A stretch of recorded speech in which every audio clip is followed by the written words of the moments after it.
नहीं, मुझे रुकना नहीं है, मुझे जाना ही चाहिए। राधा उठती है और खून से लथपथ हालत में जैसे तैसे आगे बढ़ने की कोशिश करती है।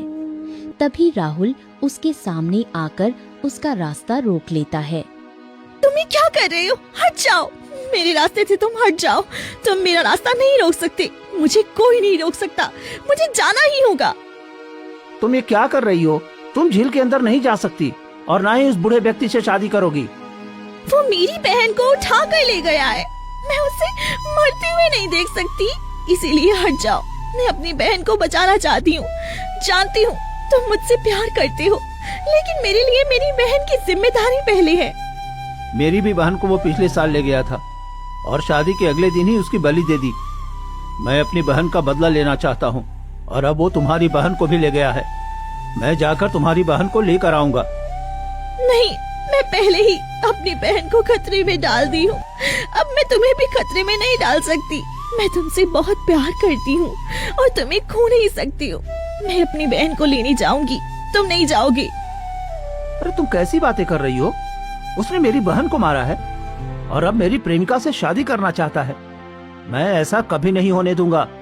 मेरे जीते जी तुम्हें कुछ नहीं होगा। मैं तुम्हारी बहन को सही सलामत लेकर आऊंगा और उस बूढ़े व्यक्ति को जान से मार दूंगा, क्योंकि उसने बहुत सारी लड़कियों को मारा है और ऐसे शैतान को जिंदा रहने का कोई हक नहीं है। राहुल घने जंगल की ओर बढ़ने लगता है। नहीं राहुल, रुक जाओ, भगवान के लिए रुक जाओ। तुम्हें मेरी कसम, तुम मेरे पीछे नहीं आओगी और जब तक मैं वापस ना आ जाऊं तुम झील की तरफ नहीं जाओगी। तुम्हें 18 वर्ष पूरे होने में अभी 1 सप्ताह बाकी है, इसलिए तुम नहीं जाओगी। राहुल आगे बढ़ जाता है। राधा रोती हुई अपने गांव वापस आने लगती है। तभी एक पागल औरत उसका रास्ता रोक लेती है। आ गई ना, आ गई ना, मैं जानती थी तुम आओगी। तुम कितना भी बचने की कोशिश करो, तुम्हें झील के पास जाना ही होगा। तुम कौन हो और ऐसी बातें क्यों कर रही हो? क्योंकि मैं ही वो औरत हूँ जिसकी 18 साल की बेटियों को उसी ने शादी करके मार डाला। अभी तू भी मरेगी, तू भी कैसे जिंदा रह सकती है? हंसते हुए पागल औरत जंगल की ओर चली जाती है। राधा फूट फूट कर रोने लगती है। उस औरत की हालत देखो, उस बूढ़े व्यक्ति ने इंसानियत नाम की कोई चीज ही नहीं छोड़ी है। उसकी 2 बेटियों को मार डाला, बेचारी पागल हो गई है। कितना निर्दयी होगा वो। राधा परेशान होकर घर आ जाती है। 2-3 दिन बीत जाते हैं, लेकिन राहुल वापस नहीं आता है। इतने दिन हो गए हैं ना, राहुल का पता चला है ना मेरी बहन का। अब मुझे जाना ही होगा, नहीं तो वो दोनों को मार देगा। राधा घर से निकलती है। तभी घर के सामने खून से सने कपड़े पड़े दिखाई देते हैं। ये क्या? ये दुपट्टा तो मेरी बहन नेहा का है और ये राहुल की शर्ट, उसने दोनों को मार डाला। मैं उसे जिंदा नहीं छोड़ूंगी। उसने मेरी बहन और मेरे प्रेमी को नुकसान पहुंचाया है। राधा रोती हुई आगे बढ़ती है। तभी मुखिया सामने आ जाता है। बेटी, हम तुम्हारे साथ हैं, लेकिन हमें माफ कर दो। हम चाह कर भी तुझे नहीं बचा सकते। ये हमारे गांव का सबसे भयानक सच है। पता नहीं और कितनों को अपने अंदर समाएगा। सभी गांव वाले खड़े रहते हैं। सबकी आंखों से आंसू गिरते हैं। राधा सबको देखती है और आगे बढ़ जाती है। घने जंगल से होते हुए वो झील के पास पहुंच जाती है। देखो, मैं आ गई। अब बताओ, मेरी बहन और मेरे प्रेमी के साथ तुमने क्या किया?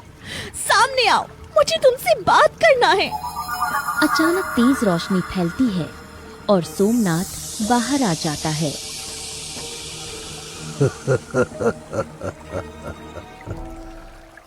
देखा, तुम आ गई ना।